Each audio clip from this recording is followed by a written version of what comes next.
الصلاة والسلام على رسوله الأمين وعلى آله وصحبه أجمعين أما بعد. Riyadh സാലിഹീൻ family group Kuwait സംഘടിപ്പിക്കുന്ന രണ്ടാം സംസ്ഥാനതല മത്സരത്തിലേക്ക്, അതിൻ്റെ ഫൈനലിലേക്ക് ക്വാളിഫൈ ചെയ്ത കുട്ടികൾക്ക് വേണ്ടി സംഘടിപ്പിക്കുന്ന ഒരു ദർസാകുന്നു ഇത്. ഈ ദർസിൽ തജ്വീദ് നിയമങ്ങൾ വിവരിക്കുകയല്ല ഉദ്ദേശം. തജ്വീദ് നിയമങ്ങൾ വിവരിക്കുന്ന 4 ക്ലാസ്സുകൾ നാം അവർക്ക് വേണ്ടി എടുത്തിട്ടുണ്ടായിരുന്നു. അതിൻ്റെ റെക്കോർഡുകളെല്ലാം അവർ ഉൾക്കൊള്ളുന്ന ഗ്രൂപ്പിൽ പോസ്റ്റ് ചെയ്യുകയും ചെയ്തിട്ടുണ്ട്. മറിച്ച് തജ്വീദ് ോടുകൂടി ഖുർആൻ പാരായണം ചെയ്യേണ്ടതിൻ്റെ ആവശ്യകത, അങ്ങനെ പാരായണം ചെയ്യുമ്പോൾ ശ്രദ്ധിക്കേണ്ട കാര്യങ്ങൾ, അങ്ങനെ പാരായണ നിയമങ്ങൾ പ്രകാരം പാരായണം ചെയ്തു കഴിഞ്ഞാലുണ്ടാകുന്ന അതിൻ്റെ സ്വാധീനം, അതുപോലെ തന്നെ ഖുർആൻ പാരായണ ശാസ്ത്രത്തിന് ഖുർആനിൻ്റെ അമാനുഷികതയിലുള്ള പങ്ക്, ഇങ്ങനെ തുടങ്ങി സാധാരണ ഒരു തജ്വീദ് ക്ലാസ്സിൽ നാം കൈകാര്യം ചെയ്യപ്പെടാത്ത വിഷയങ്ങളെക്കുറിച്ചാണ് ഇൻഷാ അല്ലാഹു തആല ഇസ്മായിൽ ഹുദവി ഇവിടെ വിവരിക്കുക. ഒരു 45 മിനിറ്റ് നീണ്ടു നിൽക്കുന്ന ദർസാണ് നാം ഉദ്ദേശിച്ചിട്ടുള്ളത്. സാധാരണഗതിയിൽ ഖുർആൻ പാരായണ മത്സരങ്ങളും മനപ്പാഠ മത്സരങ്ങളൊക്കെ പല തലങ്ങളിലും സംഘടിപ്പിക്കപ്പെടാറുണ്ട്. ജില്ലാ തലത്തിൽ, സംസ്ഥാന തലത്തിൽ, വിദ്യാലയങ്ങൾ പരസ്പരമുള്ള ഇന്റർ സ്കൂൾ മത്സരങ്ങൾ, ഇതെല്ലാം ഗൾഫിലും നാട്ടിലും മറുനാട്ടിലും ഒക്കെയായി സംഘടിപ്പിക്കപ്പെടാറുണ്ട്. നാം അതിൽ പലതിലും പങ്കെടുത്തവരാണ്, അല്ലെങ്കിൽ അത് വീക്ഷിക്കുന്നവരാണ്. എന്നാൽ അവരൊക്കെ തന്നെ പാരായണ മത്സരങ്ങൾ സംഘടിപ്പിക്കുന്നു, വിജയികൾക്ക് സമ്മാനം നൽകുന്നു എന്നതിൻ്റെ അപ്പുറം പോകാറില്ല. എന്നാൽ റിയാദ് സാലിഹീൻ ഈ വിഷയത്തിൽ വ്യത്യസ്തമായ ഒരു നിലപാടുമായി രംഗത്ത് വന്നവരാണ്. അതിന് ചരിത്രപരമായ കാരണവുമുണ്ട്. കാരണം ഈ റിയാദ് സാലിഹീൻ ഫാമിലി ഗ്രൂപ്പിൽ ഉള്ളവരൊക്കെ തന്നെ ഗൾഫിൽ ജീവിച്ചവരാണ്, അല്ലെങ്കിൽ ഇപ്പോഴും ജീവിച്ചു കൊണ്ടിരിക്കുന്നവരാണ്. അത് ഈ ഗ്രൂപ്പിനെ സംബന്ധിച്ചിടത്തോളം കൂടുതലും കുവൈത്തിലുള്ളവരാണ്. അതേസമയത്ത് ഖത്തറിലും UAE-യിലും ഒമാനിലും ഒക്കെ ഉള്ളവരും ഉണ്ട്, പുരുഷന്മാരായും സ്ത്രീകളായും ഒക്കെ. ഈ ദീർഘമായ ഗൾഫ് ജീവിതത്തിൽ അവിടങ്ങളിലെ പള്ളികളിൽ ജമാഅത്തുകൾക്ക് പങ്കെടുക്കുമ്പോൾ മനോഹരമായ ഖുർആൻ പാരായണം കേട്ടുകൊണ്ട് നമസ്കരിക്കാൻ സൗഭാഗ്യം സിദ്ധിച്ചവരാണ് ഈ ഗൾഫിൽ ജീവിക്കുന്നവർ. റമദാനിലാണെങ്കിൽ പറയുകയും വേണ്ട. റമദാനിലെ തറാവീഹ് നമസ്കാരം, അതുപോലെ തന്നെ അവസാനത്തെ 10-ലുള്ള ഖിയാമുൽ ലൈൽ, അതിൻ്റെ അനുഭൂതിയും അതിൻ്റെ നിർവൃതിയും പറഞ്ഞറിയിക്കാൻ സാധിക്കുകയില്ല. അതിൽ പങ്കെടുത്തവർക്ക് മാത്രമേ അത് മനസ്സിലാകുകയുള്ളൂ. വ്യക്തിപരമായി എൻ്റെ അനുഭവം പറഞ്ഞാൽ, എൻ്റെ ജീവിതത്തിൽ മനസ്സിന് ഇത്രത്തോളം നിർവൃതിയും അനുഭൂതിയും സ്വസ്ഥതയും സമാധാനവും ലഭിച്ച ഒരു സന്ദർഭം ഈ മനോഹരമായ ഖുർആൻ പാരായണം കേട്ടുകൊണ്ട് നമസ്കരിക്കുമ്പോൾ മാത്രമാണ്. അതിന് സമാനമായ ഒരു അനുഭൂതി, ഒരു സന്തോഷം, എന്താണ് അതിനെക്കുറിച്ച് പറയേണ്ടത്, എങ്ങനെയാണത് വിശേഷിപ്പിക്കേണ്ടത് എന്ന് പോലും അറിയില്ല. കാരണം അത് ഭാഷകൾക്കൊക്കെ ഉപരിയായ അവാച്യമായ ഒരു സംഗതിയാണ്. അത് അനുഭവിച്ച് തന്നെ അറിയണം. അവിടെ ഈ നമസ്കാരത്തിലൊക്കെ പങ്കെടുക്കുമ്പോൾ പലപ്പോഴും കൊതിച്ചു പോകാറുണ്ട്, നമ്മുടെ നാട്ടിലും പള്ളികളിലൊക്കെയുള്ള ഇമാമുമാർ ഈ രൂപത്തിൽ ഖുർആൻ പാരായണം ചെയ്യുന്നവരായിരുന്നെങ്കിൽ എത്ര നന്നായിരുന്നു. അവിടെയൊക്കെ ഒരു ജഹരിയായ നമസ്കാരം അഥവാ മഗ്രിബ്, ഇശാ, സുബ്ഹി പള്ളിയിൽ അതിൻ്റെ ജമാഅത്ത് പെട്ടുപോകുക എന്നത് പള്ളിയിൽ ജമാഅത്തിന് പോകുന്നവരെ സംബന്ധിച്ചിടത്തോളം വളരെ ദുഃഖകരമായ ഒരു അനുഭവമാണ്. എങ്ങനെയെങ്കിലും അവിടെ എത്തിപ്പെടാൻ വേണ്ടി എല്ലാവരും പരിശ്രമിക്കും. എന്നാൽ നമ്മുടെ നാട്ടിലെ അവസ്ഥ വ്യത്യസ്തമാണ്. ഏതെങ്കിലും ചില പള്ളികളിൽ ഏതെങ്കിലും ഇമാമുമാരൊക്കെ മനോഹരമായി പാരായണം ചെയ്യുന്നവർ ഉണ്ടാകാം. പക്ഷേ അവർക്ക് പോലും വലിയ സൂറത്തുൽ ആലയുടെ മേലോട്ട് ഏതെങ്കിലും ഫർള് നമസ്കാരത്തിൽ പാരായണം ചെയ്യുക എന്നത് നമ്മുടെ നാട്ടിൽ അപൂർവമാണ്. ഫർള് നമസ്കാരത്തിന്റെ കാര്യമായി പറയുന്നത്. ഇനി തറാവീഹിലെ കാര്യം എടുക്കട്ടെ, അഴല മാറ്റി നിർത്താം. ഫീൽ മുതൽ നാസ് വരെ ആദ്യത്തെ 10 ഓതും, അത് തന്നെ വീണ്ടും രണ്ടാമത്തെ 10 റിപ്പീറ്റ് ചെയ്യും. ഇതാണ് പല പള്ളികളിലും ആവർത്തിക്കപ്പെടുന്നത്. എന്നാൽ ഗൾഫ് രാജ്യങ്ങളിൽ സ്ഥിതി വ്യത്യസ്തമാണ്. അവിടെ സൂറത്തുൽ ബഖറ മുതൽ പാരായണം തുടങ്ങുന്നവരുണ്ട്. ഇനി അതല്ലെങ്കിൽ വലിയ വലിയ സൂറത്തുകൾ പാരായണം ചെയ്തുകൊണ്ട് അത് അല്പാൽപ്പം പാരായണം ചെയ്ത് പൂർത്തീകരിക്കുന്നവരുണ്ട്. തറാവീഹിക്ക് എല്ലാ ദിവസവും ഒരു ജുസ് പാരായണം ചെയ്യുന്നവരുണ്ട്. അങ്ങനെ റമദാൻ മാസത്തിൽ ഒരു ഖത്തം തറാവീഹിൽ തീർക്കും. അവസാനത്തെ 10 ദിവസം കൊണ്ട് 3 ജുസ് വീതം പാരായണം ചെയ്തുകൊണ്ട് ഒരു ഖത്തം അങ്ങനെയും തീർക്കും. അങ്ങനെയും പള്ളികളുണ്ട്. പക്ഷേ നമ്മുടെ നാട്ടിലെ അവസ്ഥ അതിൽ നിന്നൊക്കെ വളരെ അകലെയാണ്. പക്ഷെ ഇവിടുത്തെ പല പണ്ഡിതന്മാരും അവകാശപ്പെടാറുള്ളത് ഗൾഫിലെ പണ്ഡിതന്മാരെക്കാളൊക്കെ വളരെ മേലെയാണ് ഇവിടെയുള്ളവർ എന്നാണ്. 38 വർഷം അറബ് ലോകത്ത് ജീവിച്ച ഒരാൾ എന്ന നിലക്ക് എനിക്കൊരിക്കലും അത് ശരിവെക്കാൻ സാധിക്കുകയില്ല. ഗൾഫിൽ ജീവിച്ച അവിടെ പള്ളികളിലൊക്കെ പതിവായി സന്നിഹിതരാകുന്നവർ അത് വകവെച്ചു കൊടുക്കും എന്നെനിക്ക് തോന്നുന്നില്ല.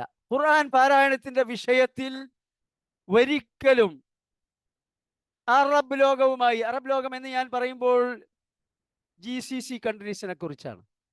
അതേസമയത്ത് ഇറാഖ്, സിറിയ, ഈജിപ്ത് ഇതൊക്കെ അറബ് രാജ്യങ്ങളാണ്. അങ്ങോട്ടല്ല, ഞാൻ GCC രാജ്യങ്ങളെ കുറിച്ചാണ് പറയുന്നത്. സൗദി അറേബ്യ, കുവൈത്ത്, ഖത്തർ ഇങ്ങനെയുള്ള രാജ്യങ്ങളെ കുറിച്ചാണ് പറയുന്നത്. ഖുർആൻ പാരായണത്തിന്റെ വിഷയത്തിൽ അവിടങ്ങളിലെ പള്ളികളിലെ ഇമാമുമാരോട് ഒപ്പം നിൽക്കാൻ കേരളത്തിൽ ശരാശരി ഓത്തുകാർക്ക് സാധിക്കുകയില്ല. അപ്പൊ ആ ഒരു അവസ്ഥ, ആ ഒരു നിലവാരത്തിലേക്ക് കേരളത്തിൽ ഉള്ള മുസ്ലിങ്ങളും ഉയർന്നു വരണം. ചുരുങ്ങിയ പക്ഷം പള്ളിയിലെ ഇമാമുമാർ, ഖുർആൻ പഠിപ്പിക്കുന്ന മദ്രസ അധ്യാപകർ തുടങ്ങി അങ്ങോട്ട് തഹ്ഫീദുൽ ഖുർആൻ കോഴ്സിൽ പഠിപ്പിക്കപ്പെടുന്ന മുദർരിസീങ്ങൾ ഉൾപ്പെടെയുള്ളവരൊക്കെ ചുരുങ്ങിയത് ആ അറബ് ലോകത്തുള്ള ആ കാര്യങ്ങളുടെ നിലവാരത്തിലേക്ക് ഒന്ന് ഉയരണം എന്ന അതിയായ ആഗ്രഹം നമുക്കുണ്ട്. അതിൻ്റെ പൂർത്തീകരണത്തിന് വേണ്ടിയാണ് നാം ഇവിടെ ഒരു സംസ്ഥാനതല ഖുർആൻ മനപ്പാഠ മത്സരവുമായി രംഗത്ത് വന്നത്. അതുകൊണ്ട് തന്നെ കേവലം മത്സരം നടത്തി അവർക്ക് സമ്മാനം കൊടുക്കുന്നതോടുകൂടി ഇത് പൂർത്തീകരിക്കപ്പെടുന്നില്ല. മറിച്ച് അഹ്കാമു തജ്വീദ് പഠിക്കുന്ന വിഷയത്തിൽ ഇവിടുത്തെ മദ്രസ വിദ്യാർത്ഥികൾക്കും തഹ്ഫീദുൽ ഖുർആൻ കോഴ്സിൽ പഠിക്കുന്നവർക്കും അവരെ പഠിപ്പിക്കുന്നവർക്കുമൊക്കെ ഒരു അവബോധം ഉണ്ടാവേണ്ടതുണ്ട്. അതിൻ്റെ അടിസ്ഥാനത്തിലാണ് മത്സരങ്ങളിൽ മത്സരാർത്ഥികളെ കൊണ്ട് പാരായണം ചെയ്യിക്കുന്നതോടൊപ്പം അവരോട് തജ്വീദ് നിയമങ്ങൾ കൂടി ചോദിക്കും. ആ ഉത്തരം കൂടി പരിഗണിച്ചുകൊണ്ടാണ് വിജയികളെ നിർണയിക്കുക എന്ന് ഈ റിയാദുസ് സാലിഹീന്റെ ഉത്തരവാദപ്പെട്ട സമിതി തീരുമാനിച്ചത്.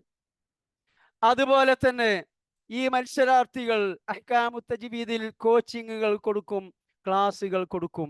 അങ്ങനെയാണ് അഹ്കാമു തജ്വീദിലെ നിയമങ്ങൾ വിവരിക്കുന്ന, ശരിക്ക് സ്ക്രീൻ ഷെയർ ചെയ്തുകൊണ്ട് നിയമങ്ങൾ, ഉദാഹരണങ്ങൾ കാണിച്ചുകൊണ്ടുള്ള 4 ക്ലാസുകൾ നാം നടത്തിയത്. അതിൻ്റെ പരിസമാപ്തി എന്ന നിലക്കാണ് കേരളത്തിലെ ഖുർആൻ പാരായണ വിശാരദന്മാരുടെ കൂട്ടത്തിൽ അഗ്രഗണ്യൻ എന്ന് ഞാൻ വിശേഷിപ്പിക്കാൻ ഉദ്ദേശിക്കുന്ന ഇസ്മായിൽ ഹുദവിയെ കൊണ്ട് ഇങ്ങനെ ഒരു ദർസ് നടത്തിക്കാൻ നാം തീരുമാനിച്ചത്. നമുക്കറിയാം, കേരളത്തിലെ ഏറ്റവും വലിയ ഇസ്ലാമിക ഓർഗനൈസേഷൻ സമസ്ത കേരള ജമിയത്തുൽ ഉലമയാണ്. ആരും അത് നിഷേധിക്കുകയില്ല. കാരണം 10,600-ലധികം സ്ഥാപനങ്ങൾ ആ ഓർഗനൈസേഷൻ നടത്തുന്നുണ്ട്. ബാക്കി ഒരു ഓർഗനൈസേഷനും 5,000-ന്റെ മേലെയില്ല. ആ മദ്രസ അധ്യാപകന്മാർക്ക് അഹ്കാമു തജ്വീദിൽ കോച്ചിങ് കൊടുക്കുന്ന ആളാണ് ഇസ്മായിൽ ഉദവി.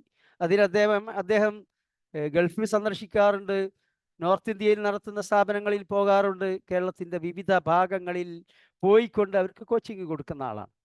അപ്പം ആ വിഷയത്തിൽ കാര്യമായി പ്രാവീണ്യമുള്ള ഒരാളെ തന്നെ നാം തിരഞ്ഞെടുത്തുകൊണ്ട് ഇങ്ങനെ ക്ലാസ്സുകൾ സംഘടിപ്പിക്കുന്നത് നാം മൊത്തം കേരളീയ മുസ്ലിങ്ങളിൽ തന്നെ കുറച്ചു കാലം കൊണ്ട് വിദൂരമല്ലാത്ത ഭാവിയിൽ നമ്മുടെ ഗൾഫിലൊക്കെയുള്ള ആ ഒരു നിലവാരത്തിലേക്കെങ്കിലും ഇവിടെയുള്ള ഈ ഖുർആൻ പാരായണത്തിന്റെ വിഷയത്തിൽ എത്തിച്ചേരണം എന്ന ആഗ്രഹത്തോടു കൂടിയാണ്. ഞാൻ ഇവിടെ ദീർഘിപ്പിക്കാൻ ഉദ്ദേശിക്കുന്നില്ല.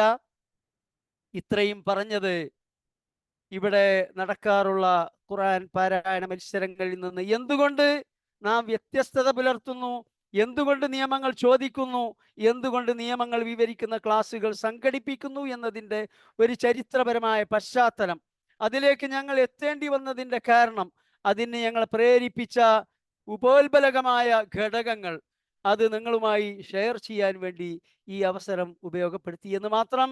വിഷയം അവതരിപ്പിക്കാൻ വേണ്ടി ഇസ്മായിൽ ഹുദവിയെ ക്ഷണിക്കുന്നു. ഈ പരിപാടിയിൽ ഫൈനലിസ്റ്റുകൾ എല്ലാവരും പങ്കെടുക്കണമെന്ന് നാം നിഷ്കർഷിച്ചിരുന്നു. കൂടാതെ ഈ റിയാദ് സാലിഹീൻ ഗ്രൂപ്പുകളിലുള്ള മറ്റുള്ളവരെയും ക്ഷണിച്ചിട്ടുണ്ടായിരുന്നു. അങ്ങനെ പലരും ജോയിൻ ചെയ്തിട്ടുണ്ട് എന്നാണ് നാം മനസ്സിലാക്കുന്നത്. അല്ലാഹു സുബ്ഹാനഹു വ തആല പരിശുദ്ധ ഖുർആൻ പഠിക്കുകയും അത് പഠിപ്പിക്കുകയും ചെയ്തുകൊണ്ട് ഖൈറുക്കും, നിങ്ങളിൽ ഉത്തമന്മാർ എന്ന് നബി സല്ലല്ലാഹു അലൈഹി വസല്ലം വിശേഷിപ്പിച്ച ആ വിഭാഗത്തിൻ്റെ കൂട്ടത്തിൽ നമ്മെ ഉൾപ്പെടുത്തി അനുഗ്രഹിക്കുമാറാകട്ടെ. പരിശുദ്ധ ഖുർആനിൻ്റെ ആളുകൾ അള്ളാഹുവിൻ്റെ പ്രത്യേകക്കാരാണ്, അള്ളാഹുവിൻ്റെ അഹ്ലാണ് എന്ന് നബി സല്ലല്ലാഹു അലൈഹി വസല്ലം പറഞ്ഞു. ആ അഹ്ലുകാരിൽ, ആ അള്ളാഹുവിൻ്റെ പ്രത്യേകക്കാരിൽ നമ്മെയും നമ്മുടെ സന്താനങ്ങളെയും എല്ലാവരെയും അള്ളാഹു സുബ്ഹാനഹു വ തആല ഉൾപ്പെടുത്തി അനുഗ്രഹിക്കുമാറാകട്ടെ. ഇസ്മായിൽ ഹുദവിയെ ദർസിന് വേണ്ടി ക്ഷണിച്ചുകൊണ്ട് അവസാനിപ്പിക്കുന്നു. അസ്സലാമു അലൈക്കും വറഹ്മത്തുള്ളാഹി വബറകാതുഹു.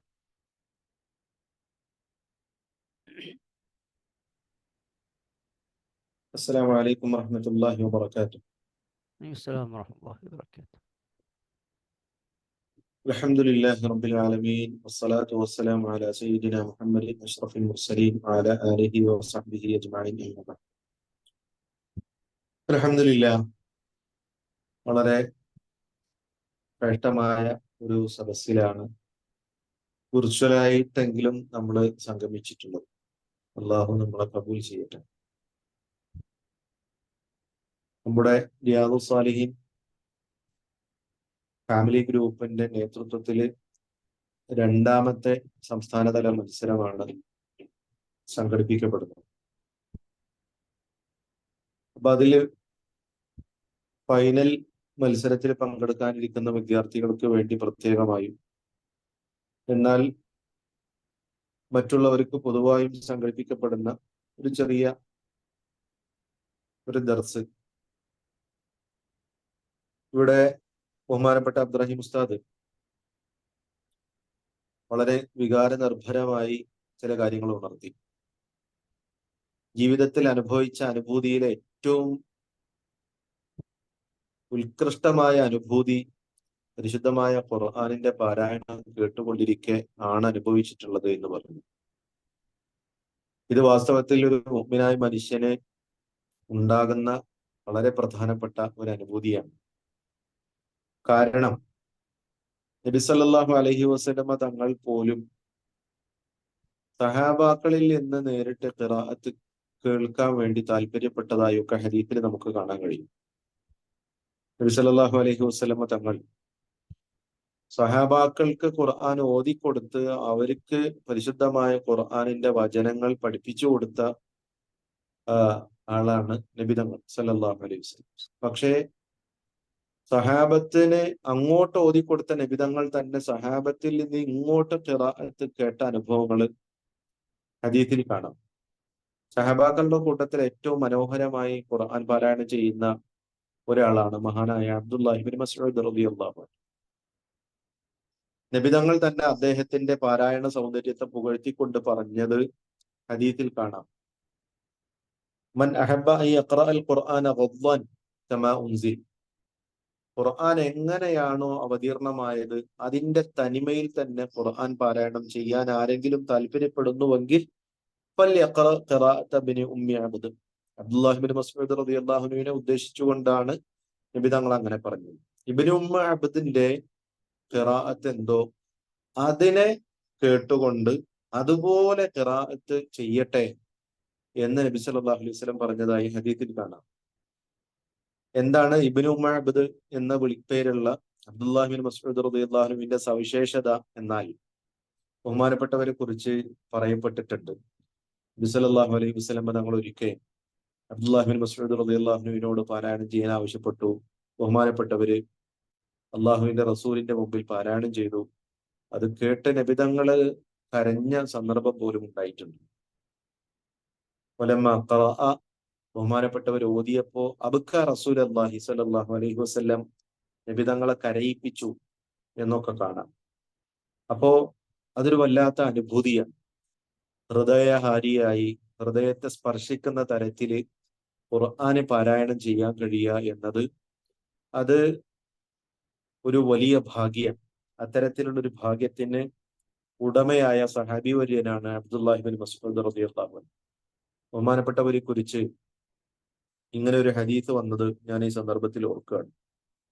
അതായത് ബഹുമാനപ്പെട്ട അബൂ ഉസ്മാൻ നഹ്ദി റളിയല്ലാഹു അൻഹു റിവായത്ത് ചെയ്യുന്ന ഹദീസിൽ കാണാം, ഒരിക്കൽ അബ്ദുല്ലാഹി ഇബ്നു മസ്ഊദ് റളിയല്ലാഹു അൻഹു ഞങ്ങൾക്ക് ഇമാമായി നിസ്കരിച്ചു. ആ നിസ്കാരത്തിൽ അദ്ദേഹം ഓതിയ സൂറത്ത് ഖുൽ ഹുവല്ലാഹു അഹദ്, ചെറിയ സൂറത്താണ്. അതാണ് ഓതിയതെങ്കിൽ പോലും ആ പാരായണത്തിന്റെ സൗരഭ്യം, അതിന്റെ സൗന്ദര്യം, അതിന്റെ അനുഭൂതി ഇതൊക്കെ ഉണ്ടായപ്പോ ലവദിത്തു അന്നഹു ഖറഅ സൂറത്തുൽ ബഖറ, ലവദിത്തു അന്നഹു ഖറഅ ബിസൂറത്തിൽ ബഖറ, അദ്ദേഹം ബഖറ സൂറത്ത് ഓതിയിരുന്നെങ്കിൽ എന്ന് മനസ്സുകൊണ്ട് ആശിച്ചു പോയി എന്ന് ബഹുമാനപ്പെട്ടവരുടെ പാരായണത്തിന്റെ സൗന്ദര്യത്തെ വർണ്ണിക്കുന്നിടത്ത് ഒരു ഹദീസ് ഇങ്ങനെ കാണാം. മഹാനായ അബൂ ഉസ്മാൻ നഹ്ദി റളിയല്ലാഹു അൻഹു പറയുന്ന ഹദീസിലാണ് അത് കാണുന്നത്.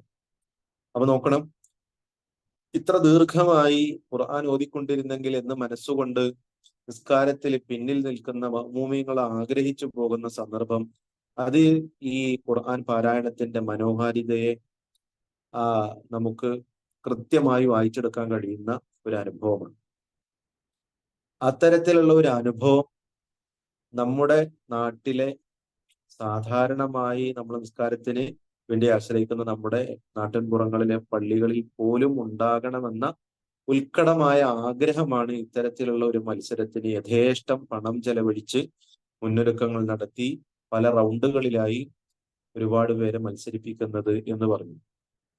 അപ്പോ എന്നെ കേട്ടുകൊണ്ടിരിക്കുന്ന, പ്രത്യേകിച്ചും ഈ ഫൈനൽ മത്സരത്തിൽ വരാൻ പോകുന്ന വിദ്യാർത്ഥിനികൾ, ഭാവിയിൽ ഒരുപാട് പള്ളികളിലൊക്കെ മുഅ്മിനീങ്ങൾക്ക് ഇമാമായി നിസ്കരിക്കാനും അവർക്ക് നേതൃത്വം നൽകാനും ഒക്കെ അവസരങ്ങൾ ഉണ്ടായേക്കാവുന്ന ഒരു വിഭാഗമാണ്. അള്ളാഹു അതിനൊക്കെ യഥേഷ്ടം അവസരങ്ങൾ തരട്ടെ എന്ന് ആത്മാർത്ഥമായി ഈ സന്ദർഭത്തിൽ ഞാൻ ദുആ ചെയ്യുകയാണ്. അപ്പോ ഇവിടെ കാര്യമായും ഖുർആൻ പാരായണത്തിന്റെ കാര്യത്തിൽ നമ്മൾ ശ്രദ്ധിക്കേണ്ട ഒരു കാര്യം, നബി സല്ലല്ലാഹു അലൈഹി വസല്ലമ തങ്ങൾ പോലും നല്ല പാരായണം കേട്ടപ്പോ കരഞ്ഞത് ഹദീസിൽ കണ്ടിട്ടുണ്ട്.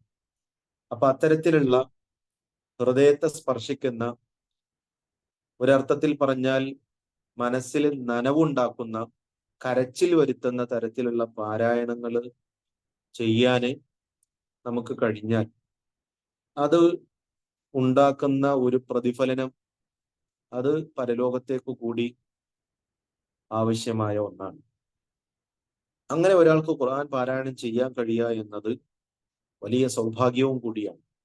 എന്തുകൊണ്ടാണെന്നാൽ അബ്ദുല്ലാഹി ഇബ്നു മസ്ഊദ് റളിയല്ലാഹു അൻഹുവിനെ തന്നെ ഞാൻ മോഡലായി മുന്നിൽ വെക്കുകയാണ്.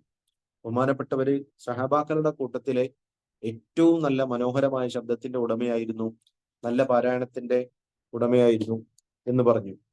അദ്ദേഹത്തെ കുറിച്ച് കിതാബിൽ കാണാം, ബഹുമാനപ്പെട്ടവർ കാന ഖദ് ഉഅതിയ മിൻ ദാലിക ഹദ്ദൻ അദീമ. വളരെ ഉന്നതമായ സൗഭാഗ്യം ഈ വിഷയത്തിൽ നൽകപ്പെട്ട വ്യക്തിത്വത്തിന്റെ ഉടമയാണ്. മാത്രവുമല്ല വഅന്നഹു അസ്ലമ ജമാഅത്തൻ മിനൽ യഹൂദി വന്നസാറ മിൻ സമാഇ ഖിറാഅതിഹി.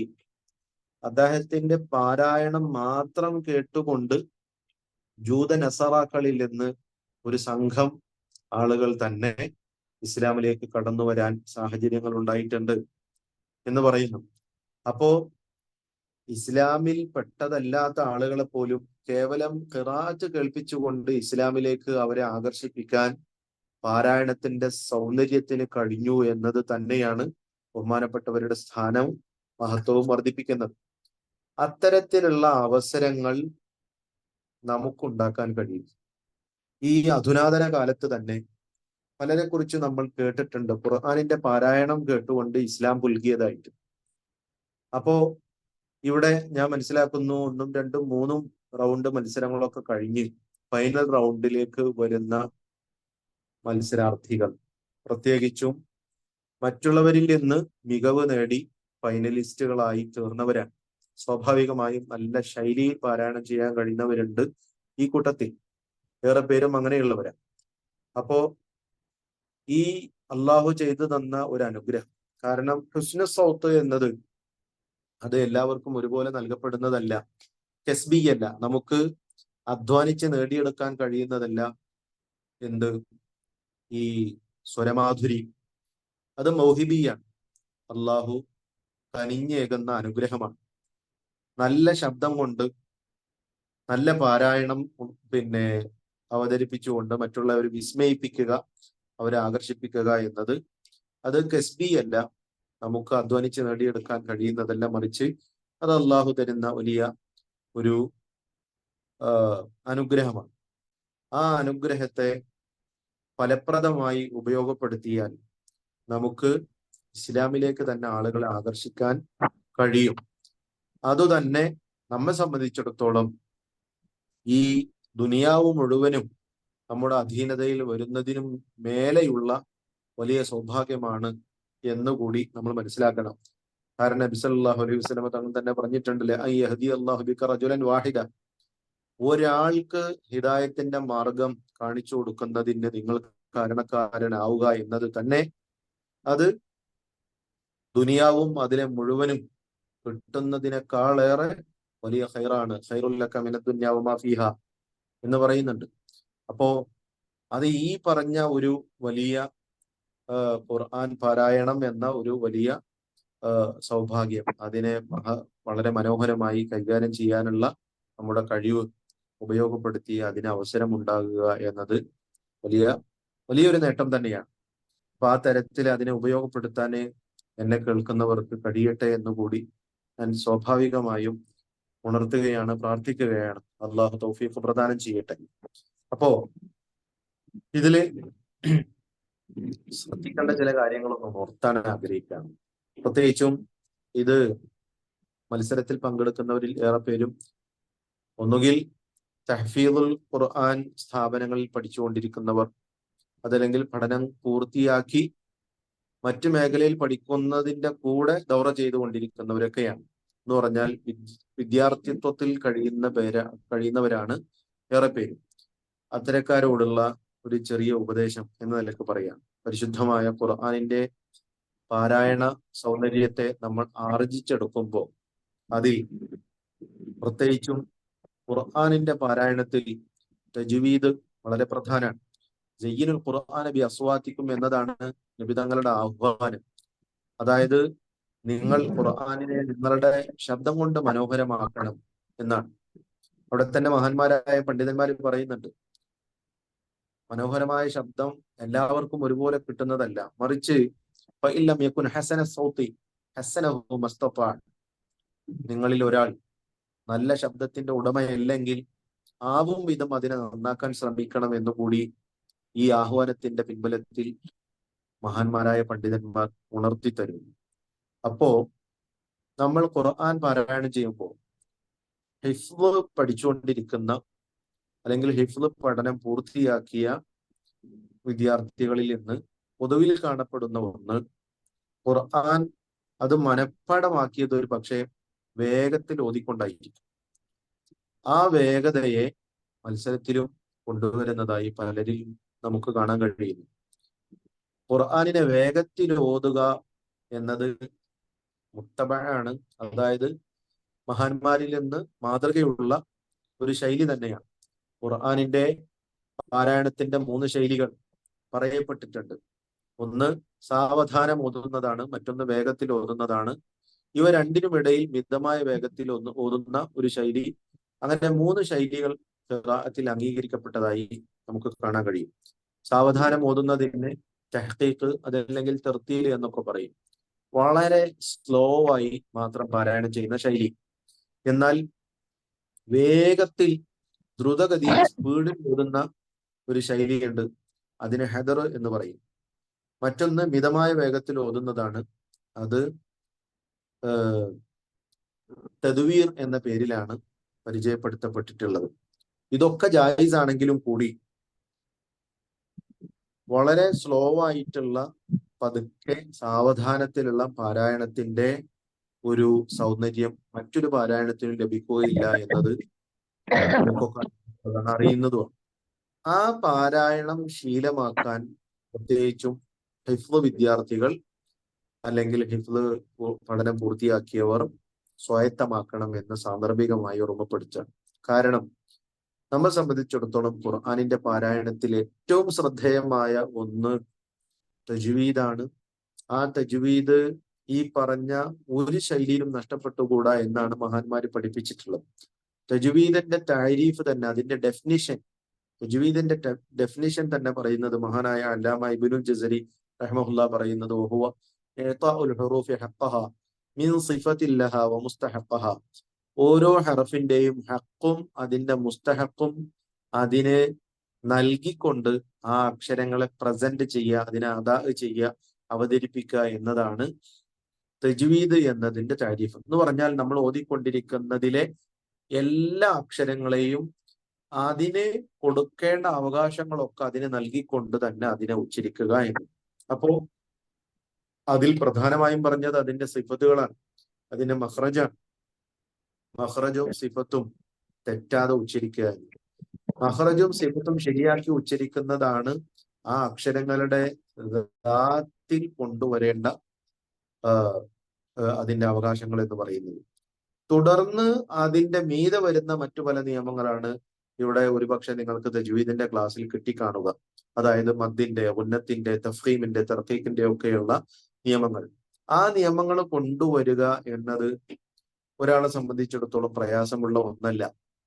നിയമങ്ങൾ പഠിച്ചു വെച്ച് അതനുസരിച്ച് ഓതാൻ ശ്രമിച്ചാൽ ആ നിയമങ്ങൾ കൊണ്ടുവരിക എന്നത് അപ്രാപ്യമായ ഒന്നല്ല, മറിച്ച് എല്ലാവർക്കും കഴിയുന്നതാണ്. പക്ഷേ വ്യത്യാസം ഉണ്ടാകുന്നത് പാരായണത്തില് ഹർഫുകളുടെ ഉച്ചാരണത്തിലാണ്.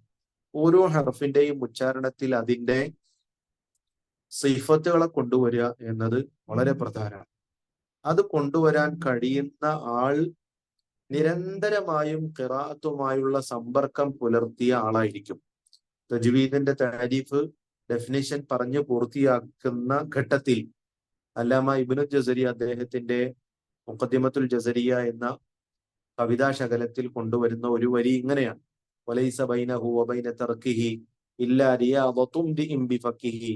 അതായത് ഒരാളുടെ പാരായണത്തിൽ തജ്വീദ് ഉണ്ടാകുന്നതിന്റെയും എന്നാൽ അതേസമയം മറ്റൊരാളുടെ പാരായണത്തിൽ തജ്വീദ് ഇല്ലാതിരിക്കുന്നതിന്റെയും ഇടയിലുള്ള വ്യത്യാസം സ്വന്തം വായ കൊണ്ട് നിരന്തരമായി പ്രാക്ടീസ് ചെയ്യുക എന്നതല്ലാതെ മറ്റൊന്നുമില്ല. എന്ന് പറഞ്ഞാൽ ഒരാൾ ഓതുമ്പോൾ നല്ല തജ്വീദ് ഉണ്ട്, മറ്റേ ആൾ ഓതുമ്പോൾ തജ്വീദ് ഇല്ല. എന്നാൽ തജ്വീദ് ഉള്ള ആൾക്ക് തജ്വീദ് ഉണ്ടാകാനുള്ള കാരണം അയാൾ സ്വന്തം വായ കൊണ്ട് അതിനെ നിരന്തരമായി പ്രാക്ടീസ് ചെയ്തിട്ടുണ്ട് എന്നതാണ്. മറ്റേ ആളുടെ പാരായണത്തിൽ തജ്വീദ് ഇല്ലാതെ പോയത് അയാൾ നിരന്തരമായി റിയാവ ചെയ്തിട്ടില്ല, പ്രാക്ടീസ് ചെയ്തിട്ടില്ല എന്നതുമാണ് എന്ന് കാണാം. അപ്പോ ഒരു ഹർഫിനെ നന്നാക്കി ഉച്ചരിക്കാൻ നമുക്ക് എത്ര കണ്ട് കഴിയുന്നോ അത് നമ്മൾ ആ അക്ഷരങ്ങളെ ഉച്ചരിക്കാന് നിരന്തരമായി പ്രാക്ടീസ് ചെയ്തിട്ടുണ്ടെങ്കിൽ അതിന്റെ അളവിലും തോതിലുമായിരിക്കും ആ അക്ഷരങ്ങളുടെ ഉച്ചാരണം നമുക്ക് ശരിയായി കിട്ടുക. പ്രത്യേകിച്ചും നമ്മൾ മലയാളികളായതുകൊണ്ട് തന്നെ പല അക്ഷരങ്ങളുടെയും ഉച്ചാരണത്തിൽ ഒരു മലയാളി ടച്ച് ഇത് സ്വാഭാവികമായും വരും. പ്രത്യേകിച്ചും ഈ അക്ഷരങ്ങളുടെ ആക്സന്റ്, അതിന്റെ തലഫോ, അതിന്റെ ഉച്ചാരണം നമ്മൾ കൊണ്ടുവരേണ്ടത് അറബികളുടെ ആക്സന്റിലാണ്. എന്തുകൊണ്ടെന്നാൽ പരിശുദ്ധ റസൂലുള്ളാഹി സ്വല്ലല്ലാഹു അലൈഹി വസല്ലം തങ്ങൾ തന്നെ പറഞ്ഞത് ഇഖ്റഉൽ ഖുർആൻ ഇഖ്റഉ ബിലുഹൂനിൽ ഖുർആനി വഅസ്വാതിഹാ ഇഖ്റഉ ബിലുഹൂനിൽ അറബി വഅസ്വാതിഹാ, നിങ്ങൾ ഖുർആനിനെ അറബികളുടെ ശബ്ദത്തിലും അവരുടെ ലഹ്നിലും അവരുടെ ശൈലിയിലും ഉച്ചാരണത്തിലുമാണ് ഖുർആൻ പാരായണം ചെയ്യേണ്ടത് എന്ന് നബി തങ്ങൾ സല്ലല്ലാഹു അലൈഹി വസല്ലം പറഞ്ഞിട്ടുണ്ട്. ആയതുകൊണ്ട് നമ്മളിപ്പോ ഈ പാരായണത്തില് ജഡ്ജ്മെന്റ് നിർവഹിക്കുമ്പോൾ പ്രത്യേകം ശ്രദ്ധിക്കുന്ന ഒരു കാര്യം, ഈ അറബിയിൽ മാത്രമുള്ള ചില അക്ഷരങ്ങളുണ്ട്. കോമണായി മലയാളത്തിലും അറബിയിലും മറ്റെല്ലാ ഭാഷകളിലും കാണപ്പെടുന്ന പല അക്ഷരങ്ങളെയും പോലെയല്ല അറബിയിൽ മാത്രമുള്ള അക്ഷരം. ബോദ്, തോ പോലെയുള്ള പല അക്ഷരങ്ങൾ, അല്ലെങ്കിൽ ദാല്, സ പോലെയുള്ള അക്ഷരങ്ങൾ, അല്ലെങ്കിൽ സായ്, ഇത്തരത്തിലുള്ള അക്ഷരങ്ങളുടെ ഉച്ചാരണത്തിൽ പലപ്പോഴും നമ്മൾ മലയാളികൾക്ക് ചെറിയ ചെറിയ തരത്തിലുള്ള കുറവുകൾ അതല്ലെങ്കിൽ പോരായ്മകൾ സംഭവിക്കാറുണ്ട്. അപ്പോ എന്നെ കേട്ടുകൊണ്ടിരിക്കുന്ന വിദ്യാർത്ഥികളിൽ പലരും ഒരുപക്ഷെ അവർക്ക് അവർ പഠിച്ചുകൊണ്ടിരിക്കുന്ന സ്ഥാപനത്തിൽ നിന്നുള്ള ഉസ്താദന്മാരുടെ പാരായണമായിരിക്കും മുന്നിൽ മാതൃകയായി മോഡലായിട്ട് ഉണ്ടാവുക. നമ്മളും ടെക്നോളജി ഉപയോഗിച്ചുകൊണ്ട് നമുക്ക് അറബികളുടെ തന്നെ പാരായണം നമുക്ക് കേൾക്കാൻ കഴിയും. അത്തരത്തിലുള്ള പാരായണം നമ്മൾ നിരന്തരമായി കേൾക്കുകയാണെങ്കിൽ ആ കേൾവി, ആ ലിസണിങ് ആണ് പിന്നെ നമ്മുടെ സ്പീക്കിങ്ങിനെ സ്വാധീനിക്കുന്നത്. LSRW എന്നൊരു പൊതുവായ ഭാഷാ തിയറി നമുക്കൊക്കെ പരിചിതമാണ്. ഭാഷ പഠിക്കുന്നതിലെ ഒരു ക്രോണോളജിക്കൽ തിയറിയാണ് ലിസണിങ്, സ്പീക്കിംഗ്, അതേപോലെ റീഡിങ്, പിന്നെ റൈറ്റിംഗ്. അപ്പോ ഒരാളുടെ സ്പീക്കിങ്ങിനെ സ്വാധീനിക്കുന്നത് ലിസണിങ് ആണ്. ഏത് ഭാഷയും അയാൾക്ക് സംസാരിക്കാൻ കഴിയണമെങ്കിൽ ആദ്യം ആ ഭാഷയിലുള്ള സംസാരത്തെ അയാൾ ആദ്യം കേട്ടിരിക്കണം എന്ന ഒരു പൊതു തത്വമുണ്ട്. അതൊരു യൂണിവേഴ്സൽ തത്വമാണ്, യൂണിവേഴ്സൽ ട്രൂത്ത് ആണ്. അതിനെ ഒരാൾക്ക് നിഷേധിക്കാൻ കഴിയില്ല. ഒരാൾക്ക് അറബികളുടെ ശൈലിയിൽ ഖുർആൻ പാരായണം ചെയ്യാൻ കഴിയണമെങ്കിൽ അറബികളുടെ പാരായണത്തെ അയാൾ നിരന്തരമായി കേൾക്കണം. എത്ര തവണ അയാൾ കേട്ടു എന്നതിനനുസരിച്ച് ആ ആക്സന്റ്, ആ ഉച്ചാരണം അയാളുടെ പാരായണത്തിൽ വരും സ്വാഭാവികമായും. അപ്പൊ അറബികൾക്ക് മാത്രം വശമുള്ള ഇത്തരം അക്ഷരങ്ങളുടെ ഉച്ചാരണത്തെ ശരിയാക്കാൻ നമ്മൾ ചെയ്യേണ്ടത് അറബികളുടെ തന്നെ പാരായണം നിരന്തരമായി കേൾക്കുക എന്നതാണ്. അപ്പോ അതിൽ തുബാഖിന്റെ അക്ഷരങ്ങളുണ്ട്, അതുപോലെ ഇസ്തിഅലാന്റെ അക്ഷരങ്ങളുണ്ട്, പ്രത്യേകിച്ച് ഹംസിന്റെ അക്ഷരങ്ങൾ, അതുപോലെ പിന്നീട് റഹാവത്തുള്ള അക്ഷരങ്ങൾ, ഇങ്ങനെ കുറെ അക്ഷരങ്ങൾ. ഈ പറഞ്ഞ അക്ഷരങ്ങളുടെയൊക്കെ സിഫത്തിനെ അതിന്റെ പരിപൂർണതയിൽ തന്നെ കൊണ്ടുവരാൻ ശ്രമിക്കണമെന്നത് പ്രധാനമായും ഇപ്പോൾ ഉണർത്തുന്നു.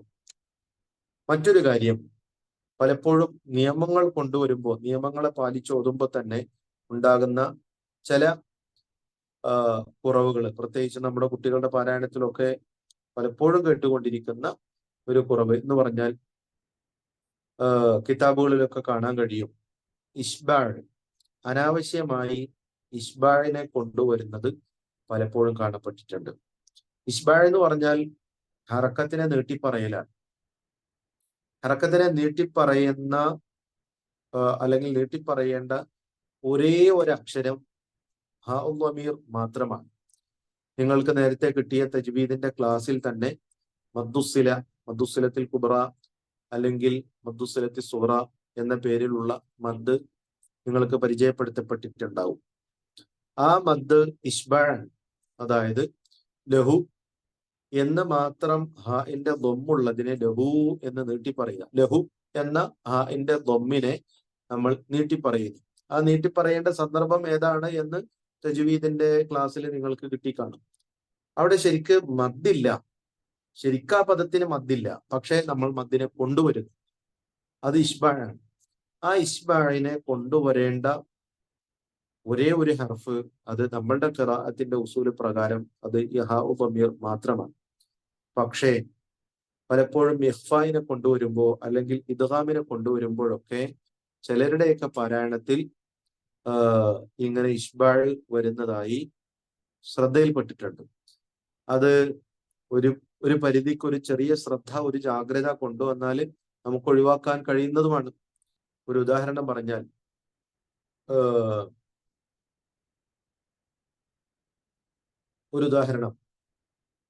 ഖുർആനിലെ ഈ ആയത്തെടുക്കാം. ഇന്നല്ലദീന യത്ലൂന കിതാബല്ലാഹി വഅഖാമുസ് സ്വലാത വഅൻഫഖൂ മിമ്മാ റസഖനാഹും സിർറൻ വഅലാനിയ.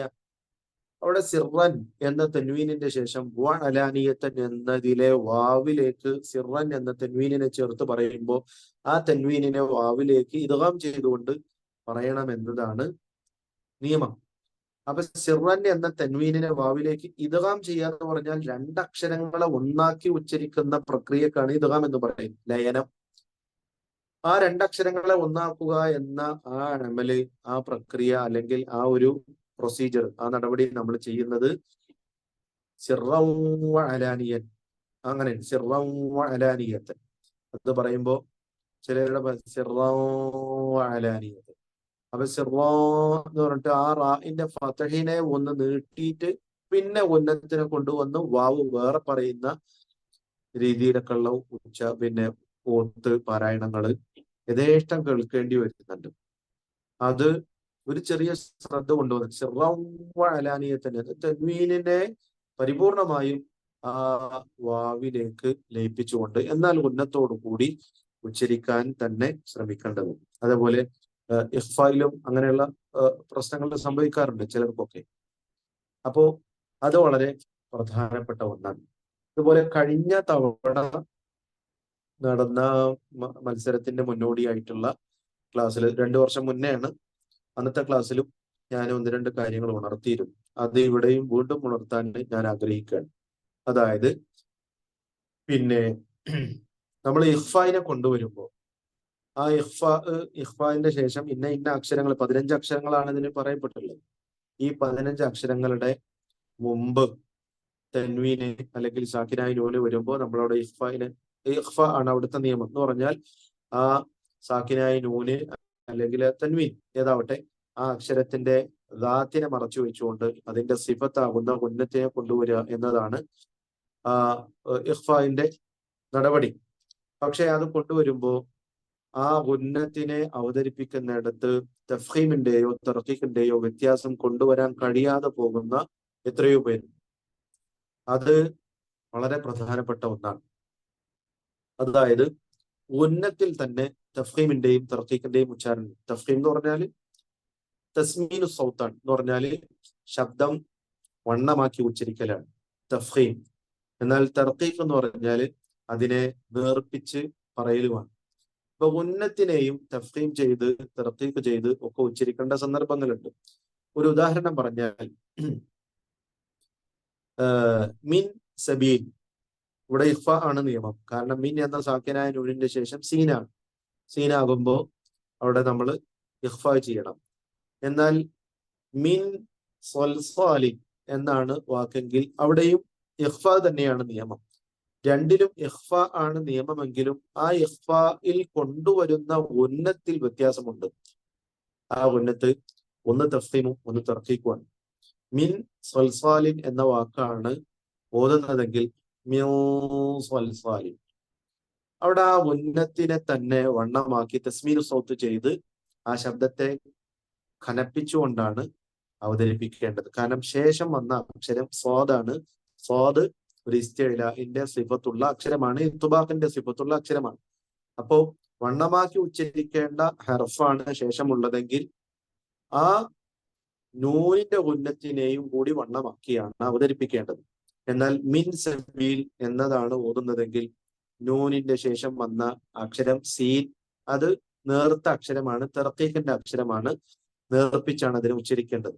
അപ്പോ ആ നേർപ്പിക്കുക എന്ന സീനിന്റെ സ്വഭാവം അതിന്റെ തൊട്ടു മുമ്പ് വരുന്ന നൂനിന്റെ ഉന്നത്തിലും കൂടി കൊണ്ടുവരേണ്ടതാണ്. എന്ന് പറഞ്ഞാൽ മീൻ സബീൽ വളരെ നോർമൽ ആയിട്ടാണ് അതിനെ അവതരിപ്പിക്കുക.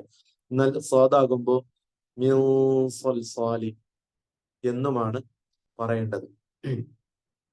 അപ്പൊ ഈ ഒരു വ്യത്യാസം നമ്മൾ പാരായണത്തില് കാര്യമായും ശ്രദ്ധിക്കേണ്ടതുണ്ട് എന്ന് സാന്ദർഭികമായി ഓർമ്മപ്പെടുത്തുക.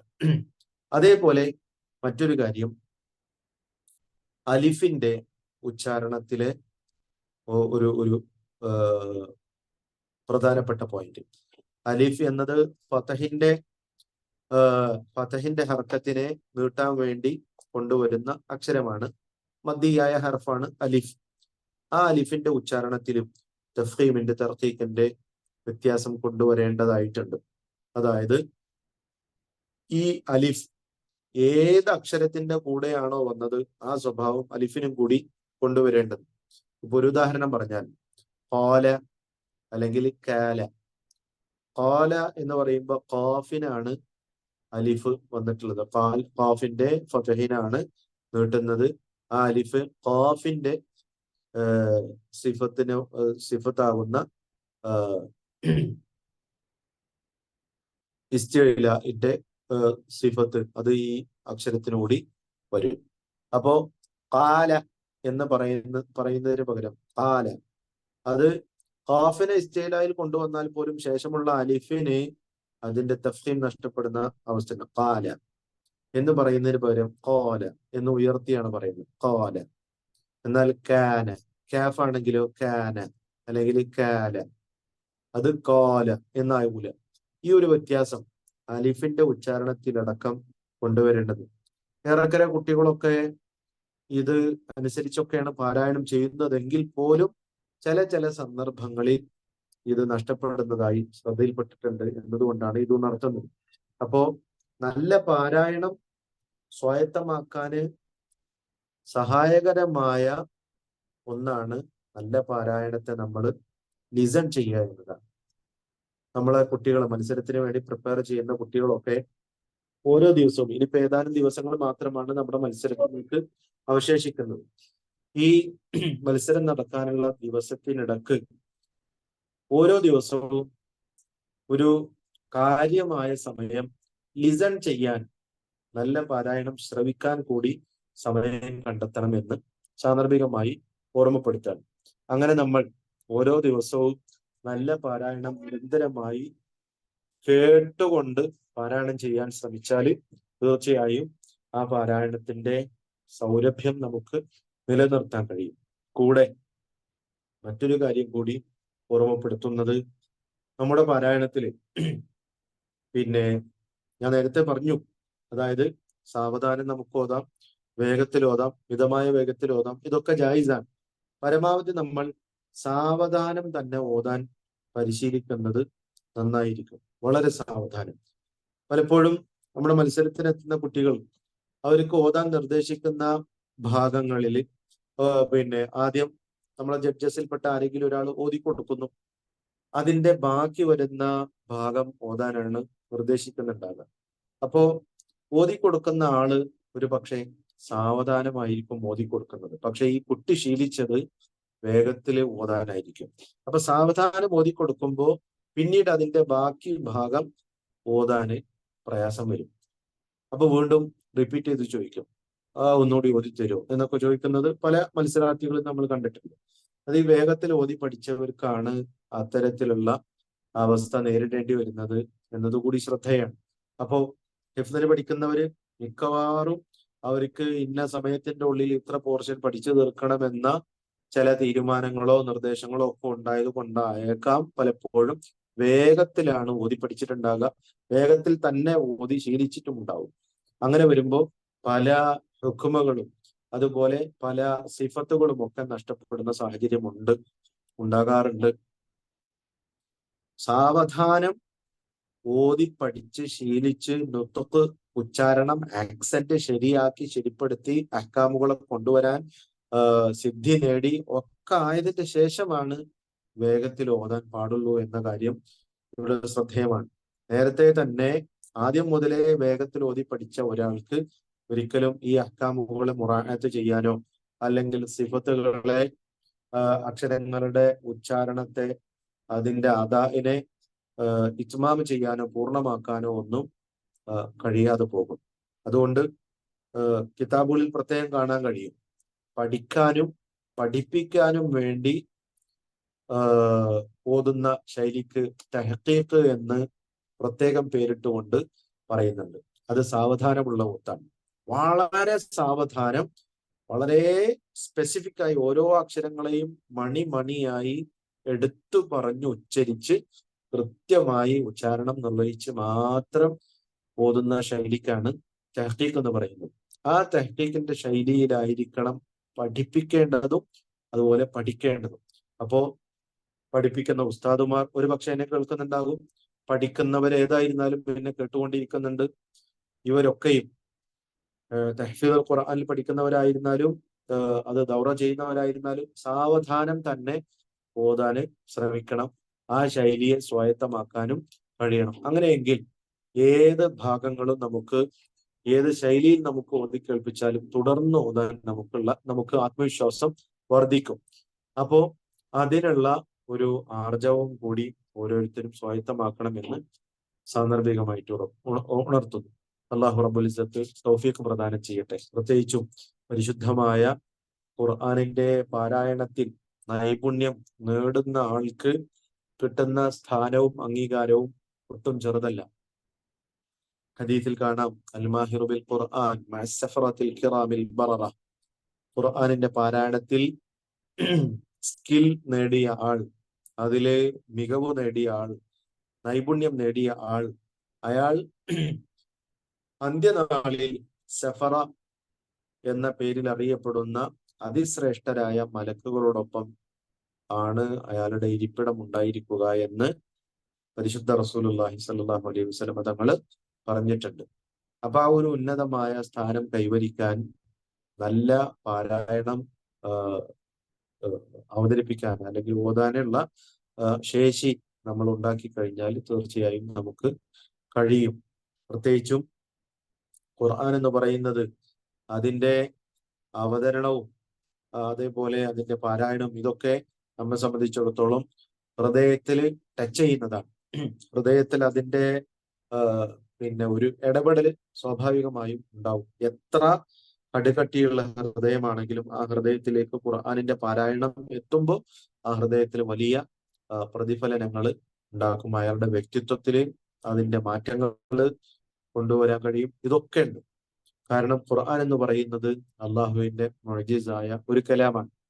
അള്ളാഹുവിന്റെ മുഅ്ജിസായ കലാം എന്ന് പറഞ്ഞാൽ പ്രത്യേകിച്ചും മഹാന്മാരായ പ്രവാചകന്മാർക്കൊക്കെ അവർ അയക്കപ്പെട്ട സമൂഹത്തിന്റെ മുമ്പിൽ ഞാൻ അള്ളാഹു അയച്ച പ്രവാചകനാണ് എന്നതിനെ ബോധ്യപ്പെടുത്താൻ അള്ളാഹു നൽകുന്ന അപാരമായ സിദ്ധിയാണ്. അവർക്ക് അള്ളാഹു നൽകിയിട്ടുള്ള ആ ശേഷി അല്ലെങ്കിൽ അവരുടെ സിദ്ധി ഉപയോഗപ്പെടുത്തി ഞാൻ പ്രവാചകനാണ് എന്നത് സമൂഹത്തിന് മുമ്പിൽ അവർ സമർത്ഥിക്കും. അത്തരത്തിലാണ് ഓരോ പ്രവാചകന്മാരും ഉമ്മത്തില് പ്രബോധന ദൗത്യം നിർവഹിച്ചിട്ടുള്ളത്. സ്വാലിഹ് നബി അലൈഹി സ്വലാത്തു വസ്സലാം മലയുടെ ഉള്ളിൽ നിന്നാണ് ഒട്ടകത്തെ പുറത്തു കൊണ്ടുവന്നത്. മൂസാ നബി അലൈഹി സ്വലാത്തു വസ്സലാം വടി നിലത്തിട്ട് പാമ്പായി കാണിച്ചു കൊടുത്തിട്ടുണ്ട്. ഇതൊക്കെ കാണുമ്പോ ഒരു അത്ഭുതം ആ പ്രേക്ഷകരിൽ, അതിന്റെ എന്താ പറയാ കാഴ്ചക്കാരിൽ ഉണ്ടാക്കുന്നുണ്ട്. എന്നാൽ അതിനേക്കാളേറെ മികച്ച മുഅ്ജിസത്തും അത്ഭുതവുമാണ് നമ്മുടെ കൈകളിലിരിക്കുന്ന, നമ്മുടെ ഹൃദയത്തിലിരിക്കുന്ന പരിശുദ്ധമായ ഖുർആൻ, അള്ളാഹുവിന്റെ കലാം എന്ന് പറയുന്നത്. എന്നാൽ സ്വാലിഹ് നബിയുടെ ഒട്ടകം പുറത്തേക്ക് വരുമ്പോ അത് കാണാൻ നമുക്ക് അവസരം ഉണ്ടായിട്ടില്ല. എങ്ങാനും അവസരം ഉണ്ടായിട്ടുണ്ടാകുമായിരുന്നെങ്കിൽ നമ്മുടെയൊക്കെ ഉള്ളിൽ ഉണ്ടാകേണ്ടിയിരുന്ന ഒരു ആശ്ചര്യമുണ്ട്.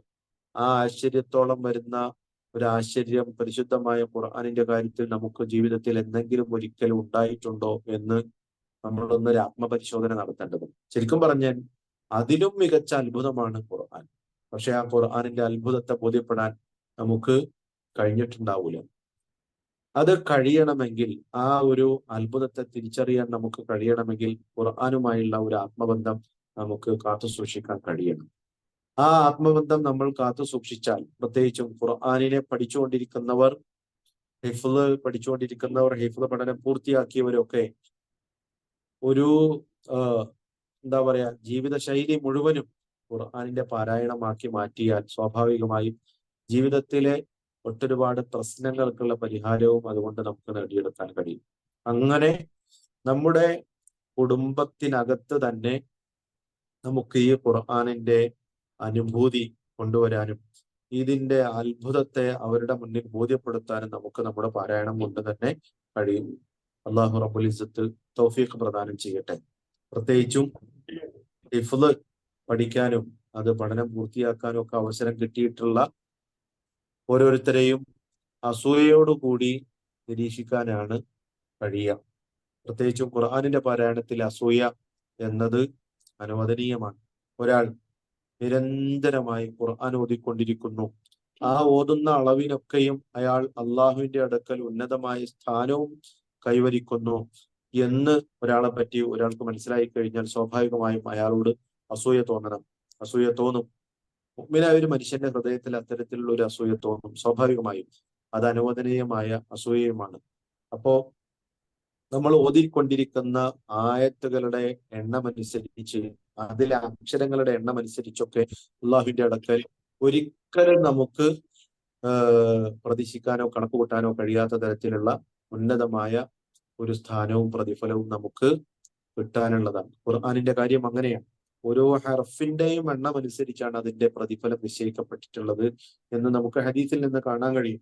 മൻ ഖറഅ ഹർഫൻ മിൻ കിതാബില്ലാഹ്, അള്ളാഹുവിന്റെ കിതാബിൽ നിന്ന് ഒരു ഹർഫ് ഒരാൾ പാരായണം ചെയ്താൽ ഫലഹു ബിഹാ ഹസന, ആ ഒരൊറ്റ അക്ഷരത്തിന് പകരമായി ഒരു ഹസനത്ത് അയാൾക്ക് നൽകപ്പെടും. ഒരു ഹസനത്ത് എന്നത് തന്നെ വൽ ഹസനത്തു ബിഅശ്രി അംസാലിഹ, അതിന്റെ 100 ഇരട്ടി 10 ഇരട്ടിയാണ് എന്ന് പരിശുദ്ധ റസൂലുള്ളാഹി സ്വല്ലല്ലാഹു അലൈഹി വസല്ലം ഹദീസിലൂടെ പറയുന്നുണ്ട്. മാത്രവുമല്ല അതിന്റെ അതേ തുടർന്ന് ഇങ്ങനെ കൂടി പറയുന്നു, നമുക്കറിയാം വലാകിൻ അഖൂലു അലിഫുൻ ഹർഫ്, അലിഫ് എന്നത് ഒരു ഹർഫ്, ലാ അഖൂലു അലിഫ് ലാം മീം ഹർഫ്, അലിഫ് ലാം മീം എന്നത് മുഴുവനായും ഒരു ഹർഫാണ് എന്ന് ഞാൻ പറയുന്നില്ല. മറിച്ച് അലിഫുൻ ഹർഫ് വലാമുൻ ഹർഫ് വമീമുൻ ഹർഫ്, അലിഫ് അത് തന്നെ ഒരു ഹർഫാണ്, ലാമും ഒരു ഹർഫാണ്, മീമും ഒരു ഹർഫാണ്. ഓരോന്നിനും 10 വീതം ഹസനത്തുകൾ നൽകപ്പെടും എന്ന് പറയുമ്പോൾ നമ്മൾ ഓതിക്കൊണ്ടിരിക്കുന്ന ആയത്തുകളുടെ അതിലെ അക്ഷരങ്ങളുടെ എണ്ണം അനുസരിച്ച് 10 ഇരട്ടി പ്രതിഫലം എന്നത് കണക്ക് കൂട്ടിക്കഴിഞ്ഞാൽ നമ്മയൊക്കെ ആശ്ചര്യപ്പെടുത്തുന്ന ഒരു കണക്ക് നമ്മുടെ മുന്നിൽ വരും. മാത്രവുമല്ല മഹാനായ ഇമാം ഗസാലി അദ്ദേഹത്തിന്റെ വിശ്രുത ഗ്രന്ഥമായ ഇഹ്യാ ഉലൂമുദ്ദീനിൽ അലി റളിയല്ലാഹു അൻഹു ഉദ്ധരിച്ചുകൊണ്ട് പറയുന്നുണ്ട്, ഒരാൾ മൻ ഖറഅൽ ഖുർആന വഹുവ ഖായിമുൻ ഫിസ് സ്വലാ, ഒരാൾ ഖുർആൻ ഓതി അയാൾ നിന്ന് നിസ്കരിക്കുന്ന നിസ്കാരത്തിലായിരിക്കെ ഖുർആൻ ഓതിയതാണെങ്കിൽ ഫലഹു ബികുല്ലി ഹർഫിൻ മിഅതു ഹസന, അയാൾക്ക് ആ പാരായണത്തിൽ ഓരോ അക്ഷരങ്ങളുടെയും പകരമായി 100 ഹസനത്ത് അയാൾക്ക് കിട്ടുമെന്ന് അലി റളിയല്ലാഹു അൻഹു പറയുന്നുണ്ട്. വമൻ ഖറഅഹു വഹുവ ഖായിദുൻ ഫിസ് സ്വലാ, ഇരുന്ന് നിസ്കരിക്കുന്ന നിസ്കാരത്തിലാണ് അയാൾ ഖുർആൻ ഓതിയതെങ്കിൽ ഫലഹു ബികുല്ലി ഹർഫിൻ 50 ഹസന, അതിനു പകരമായി 50 ഹസനത്ത്, ഓരോ ഹർഫിനും 50 ഹസനത്ത് നന്മ പ്രതിഫലം നൽകപ്പെടും. എന്നാൽ വമൻ ഖറഅഹു ഖാരിജ സ്വലാത്തി, നിസ്കാരത്തിലല്ലാതെ നിസ്കാരത്തിന്റെ പുറത്തായിട്ട് ഒരാൾ ഖുർആൻ പാരായണം ചെയ്തതാണെങ്കിലോ വഹുവ അലാ തഹാറത്തിൻ, അത് തന്നെ വുളൂഓട് കൂടിയുമാണെങ്കിൽ ഫലഹു ബികുല്ലി ഹർഫിൻ, അയാൾക്ക് ഓരോ ഹർഫിനും പകരമായി 25 ഹസന, അതിന്റെയും പകുതിയായിട്ടുള്ള 25 ഹസനത്ത് നൽകപ്പെടും. എന്നാൽ വമൻ ഖറഅഹു വഹുവ അലാ ഗൈരി തഹാറത്തിൻ, ഖുർആൻ ത്വഹാറത്ത് പോലുമില്ലാതെയാണ് ഓതിയതെങ്കിൽ, വുളൂ ഇല്ലാതെ തന്നെയാണ് ഓതിയതെങ്കിൽ ഫലഹു ബികുല്ലി ഹർഫിൻ 10 ഹസനാത്തിൻ, അയാൾക്ക് അതിന് പകരമായി 10 കൂലി നൽകപ്പെടും. അപ്പോ നബി സല്ലല്ലാഹു അലൈഹി വസല്ലം തങ്ങൾ പറഞ്ഞത് ഒരു ഹർഫിന് 10 ഹസനത്ത് എന്നത് എങ്ങനെ പാരായണം ചെയ്താലും ഒരാൾക്ക് മിനിമം കിട്ടേണ്ട കണക്കാണ് പരിശുദ്ധ റസൂലുള്ളാഹി സ്വല്ലല്ലാഹു അലൈഹി വസല്ലം പറഞ്ഞത്. എന്നാൽ അത് വുളൂഓട് കൂടിയാണെങ്കിൽ അത് 25 ഹസനത്ത് ഒരു അക്ഷരത്തിന് നൽകപ്പെടുന്നു. അത് തന്നെ നിസ്കാരത്തിൽ ഇരുന്ന് നിസ്കരിക്കുകയാണെങ്കിൽ ആ നിസ്കാരത്തിലെ പാരായണത്തിന് 50 ഹസനത്ത് നൽകപ്പെടുന്നു. നിന്ന് നിസ്കരിക്കുന്ന നിസ്കാരമാണെങ്കിൽ, അതാണല്ലോ പരിപൂർണമായ നിസ്കാരം, ആ നിസ്കാരത്തിൽ ഒരു ഹർഫിന് തന്നെ 100 ഇരട്ടി പ്രതിഫലമായും നൽകപ്പെടുന്നു എന്നൊക്കെ പറയുമ്പോൾ ഞാൻ പലപ്പോഴും കണക്ക് കൂട്ടി ആശ്ചര്യപ്പെട്ടിട്ടുണ്ട്. ഒരാൾ ഒരു ദിവസം 5 വഖ്ത് നിസ്കാരം 17 റക്അത്തുകളിലായി നിസ്കരിക്കേണ്ടി വരുന്നുണ്ട്. ഓരോ റക്അത്തിലും ഫാത്തിഹ സൂറത്ത് നിർബന്ധമായും ഓതേണ്ടിയും വരുന്നുണ്ട്. അങ്ങനെയെങ്കിൽ ഫാത്തിഹ സൂറത്തിലെ ആദ്യത്തെ ആയത്തായ ബിസ്മില്ലാഹിർ റഹ്മാനിർ റഹീം എന്ന ഒരൊറ്റ ആയത്തിൽ തന്നെ 19 അക്ഷരങ്ങൾ ഉൾക്കൊള്ളുന്നുണ്ട്. ഈ 19 അക്ഷരങ്ങളുടെ മാത്രം കണക്കെടുത്താൽ 19 ഇൻറ്റു 17 അത് ഇൻറ്റു 100 കണക്ക് കൂട്ടിക്കഴിഞ്ഞാൽ നമ്മെ ആശ്ചര്യപ്പെടുത്തുന്ന ഒരു കണക്കാണ് നമ്മുടെ മുന്നിൽ ഉണ്ടാകുക. അത് തന്നെ ജമാഅത്തായിട്ടാണ് നിസ്കരിക്കുന്നതെങ്കിൽ ജമാഅത്ത് നിസ്കാരം ഒറ്റക്ക് നിസ്കരിക്കുന്നതിനേക്കാൾ 27 ഇരട്ടി പ്രതിഫലം നൽകപ്പെടുന്നതാണ് ഇന്നുകൂടി നബി തങ്ങൾ പഠിപ്പിക്കുന്നുണ്ട് സല്ലല്ലാഹു അലൈഹി വസല്ലം. അങ്ങനെയെങ്കിൽ ഒരു ബിസ്മിയുടെ മാത്രം കണക്കെടുത്തു കഴിഞ്ഞാൽ 8 ലക്ഷത്തിൽ അപ്പുറമുള്ള ഹസനത്തുകൾ, നന്മ ചെയ്തതിന്റെ പ്രതിഫലം ഒരൊറ്റ ബിസ്മില്ലാഹിർ റഹ്മാനിർ റഹീം എന്ന ഒരൊറ്റ ആയത്തിന്റെ മാത്രം കണക്കില് കിട്ടുമെന്നൊക്കെ കണക്ക് കൂട്ടിയാൽ നമുക്ക് കിട്ടുന്നുണ്ട്. ഈ കണക്ക് ഒരിക്കലും കുറവ് വരൂല എന്നതുകൂടി പരിശുദ്ധമായ ഖുർആനിലെ ആയത്തുകൾ മുൻനിർത്തിയിട്ട് നമുക്ക് പറയാൻ കഴിയും. ഞാൻ നേരത്തെ ഓതിയ ആയത്ത് തന്നെ, ഇന്നല്ലദീന യത്ലൂന കിതാബല്ലാഹി വഅഖാമുസ് സ്വലാത വഅൻഫഖൂ മിമ്മാ റസഖനാഹും സിർറൻ വഅലാനിയതൻ യർജൂന തിജാറതൻ ലൻ തബൂർ ലിയുവഫിയഹും ഉജൂറഹും വയസീദഹും മിൻ ഫദ്ലിഹി. ഇവിടെ കാണാം നിസ്കാരം, ഇന്നല്ലദീന യത്ലൂന കിതാബല്ലാഹ്, അള്ളാഹുവിന്റെ പരിശുദ്ധമായ ഖുർആൻ പാരായണം ചെയ്യുന്നവർ, അതേപോലെ വഅഖാമുസ്സലാഹ് നിസ്കാരത്തെ നിലനിർത്തുന്നവർ, വഅൻഫഖൂ മിമ്മാ റസഖനാഹും സിർറൻ വഅലാനിയത്ത് രഹസ്യമായും പരസ്യമായും നമ്മൾ നൽകിയ സമ്പത്തിൽ നിന്ന് ചെലവഴിക്കുന്നവർ, സ്വതക്ക ചെയ്യുന്നവർ, ദാനം ചെയ്യുന്നവർ, നിസ്കാരം നിലനിർത്തുന്നവർ, ഖുർആൻ പാരായണം ചെയ്യുന്നവർ, ഇതൊക്കെ ചെയ്യുന്നവർ അവർക്ക് നഷ്ടം വരാത്ത ബിസിനസ് അല്ലെങ്കിൽ കച്ചവടമാണ് അവർക്ക് പിന്നെ പ്രത്യാശ അർപ്പിക്കാനുള്ളത്. മാത്രമല്ല ലിയുവഫിയഹും ഉജൂറഹും അവർക്ക് കണക്കനുസരിച്ചുള്ള കൂലി പൂർണ്ണമായും അള്ളാഹു അവർക്ക് നൽകും. മാത്രവുമല്ല വയസീദഹും മിൻ ഫദ്ലിഹി, അതിനും അപ്പുറത്ത് അള്ളാഹു അവന്റെ തന്നെ സ്വന്തം ഔദാര്യത്തിൽ നിന്ന് എടുത്തു കൊടുക്കുകയും ചെയ്യും. മറ്റേതും അള്ളാഹു തന്നെ നൽകുന്നതാണ്. പക്ഷെ ഓരോന്നും ഇത്ര ഹസനത്ത് എന്നൊരു കണക്കുണ്ടെങ്കിൽ ആ കണക്ക് തികച്ചു കിട്ടും, പരിപൂർണമായും കിട്ടും.